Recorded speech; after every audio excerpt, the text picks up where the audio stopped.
৭৮তম স্বাধীনতা দিবস উপলক্ষে কর্ণগড় মা মহামায়া মন্দির কমিটির পক্ষ থেকে বৃক্ষরোপণ কর্মসূচি পালন করা হয়। এই কর্মসূচিতে ছিলেন কমিটির সদস্যরা এবং 10 নম্বর কর্ণগড় অঞ্চলের উপপ্রধান প্রিয়াঙ্কা চক্রবর্তী। আপনি মন্দিরে বলে রেখেছেন মহামায়া সেবা সমিতির শ্রী চণ্ডীচরণ চক্রবর্তী মহাশয়।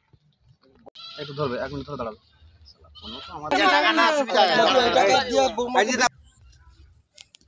গাছটা বড় হয়। আমাদের এই উদ্যোগ নেওয়া হয়েছে মহামায়া সেবা সমিতির পক্ষ থেকে।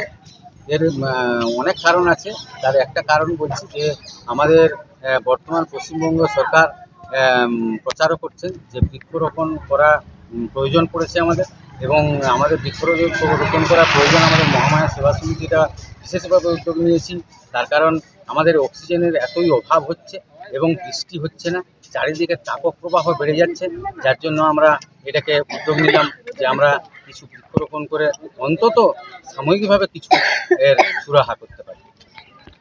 কি বলবো, আজকে একটা বিশেষ দিন, 15ই আগস্ট। ভারতবর্ষ স্বাধীন হয়েছিল 15ই আগস্ট 1947-এ। আজকে ৭৮তম স্বাধীনতা দিবসে আমরা এই উদ্যোগটা নিলাম এই কারণে যে একটা ভারতবর্ষ পরাধীনতা থেকে আজকে স্বাধীন হলো। এই জন্য এই স্বাধীন দিবসে আমরা এই স্বাধীনতা দিবসে আমরা এই বৃক্ষরোপণ করে আমরা সমাজকে জানান দিতে যাই যে আপনারাও অন্তত কিছু কিছু বৃক্ষরোপণ করুন।